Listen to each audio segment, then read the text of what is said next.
Halo semuanya, apa kabarkah kalian saat ini? Ya, saya harap kalian semua dalam keadaan yang senantiasa baik-baik saja. Sekarang saya memang sangat jarang sekali membahas manga One Piece. Namun meski jarang bukan berarti saya tidak akan pernah membuatnya lagi. Seperti halnya kali ini, karena memang ada sesuatu yang sangat menarik dan harus saya bahas. Tentunya kalian masih ingat bukan dengan apa yang terjadi di akhir cerita manga One Piece chapter lalu? Ya, betul sekali. Di akhir halaman manga One Piece chapter ke-1042, salah satu anggota CP0 yang sebelumnya telah mendapat perintah dari atasan tiba-tiba mengganggu pertarungan antara Luffy yang tengah menghadapi Kaido dengan cara menusuk punggung Luffy secara diam-diam dari belakang menggunakan teknik Iron Body miliknya. Dan hal itu mengakibatkan Luffy akhirnya terkena serangan telak dari pukulan Kaido dan membuatnya tidak sadarkan diri. Luffy yang sudah tidak sadarkan diri memang dianggap telah mati oleh Kaido. Makanya di manga One Piece chapter ke-1043, Kapten Bajak Laut binatang bos tersebut tidak ragu sama sekali mengatakan kematian Luffy kepada semua orang. Akan tetapi bukan hal itu yang menarik dari kejadian ini. Melainkan ketika Luffy dikatakan mati oleh Kaido, tiba-tiba Momonosuke mendengar ucapan dari Zunisa. Dan gajah raksasa tersebut mengatakan kalau dia baru kali ini mendengar genderang kemerdekaan setelah 800 tahun terakhir. Yang genderang kemerdekaan itu menandakan kalau tidak diragukan lagi menurut Zunisa merupakan sebuah tanda kembalinya sosok Joy Boy. Dan menariknya ketika tunggangan Pulau Zou itu mengatakan Joy Boy sudah kembali, gambar yang ditunjukkan malah adalah Luffy yang diperlihatkan tersenyum dengan asap yang keluar dari mulutnya. Padahal sebelumnya Kapten Bajak Laut topi jerami ini tengah tidak sadarkan diri. Sejujurnya yang paling menarik perhatian saya dari kejadian ini selain dikatakan Joy Boy sudah kembali adalah mengenai Luffy yang awalnya tidak sadarkan diri setelah terkena pukulan telak dari Kaido tiba-tiba diperlihatkan tersenyum. Karena kalau menurut saya senyuman Luffy ini tidak seperti kepribadian yang dia miliki. Lantaran setelah sekali lagi dikalahkan oleh Kaido seharusnya walau sedikit Luffy tetap akan merasa frustasi. Tapi anehnya jangankan frustasi, Luffy malah diperlihatkan tersenyum.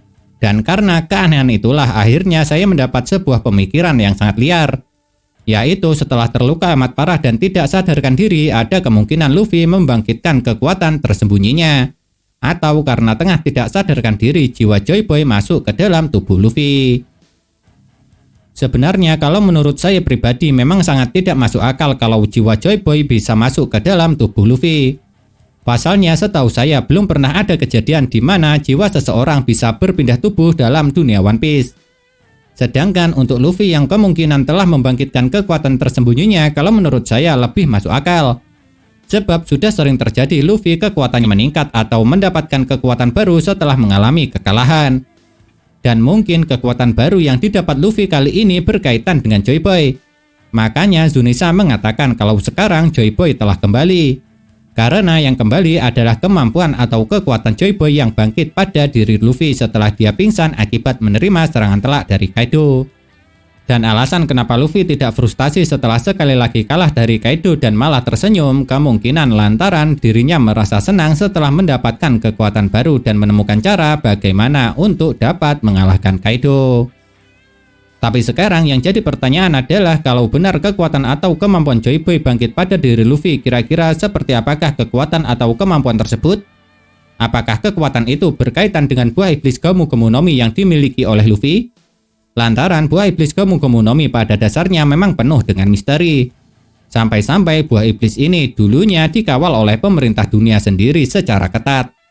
Jadi ada kemungkinan sebenarnya buah iblis Paramecia tipe karet ini berkaitan dengan abad kekosongan atau lebih tepatnya pada Joy Boy. Makanya pemerintah dunia menjaga dan mengawal buah iblis ini dengan sangat ketat. Lantaran mereka mengetahui asal-usul sebenarnya dari buah iblis Gomu Gomu no Mi tersebut. Ya, tapi itu semua hanya pendapat dari saya pribadi. Jadi kebenarannya pun belum dapat dipastikan. Tapi yang jelas kalau benar Luffy adalah penerus Joy Boy itu berarti yang akan menepati janji Joy Boy pada Putri Duyung zaman dulu nantinya pasti adalah Luffy. Lantaran Luffy memang memiliki hubungan yang sangat dekat dengan Shirahoshi Putri Duyung zaman sekarang yang dapat berkomunikasi dengan para monster laut. Nah itulah sedikit pembahasan serta teori atau spekulasi yang dapat saya sampaikan kali ini. Dan semoga saja pembahasan saya kali ini bisa bermanfaat bagi kalian semua. Dan satu hal lagi, kalau kalian memiliki pendapat lain, jangan sungkan-sungkan untuk menuliskannya pada kolom komentar.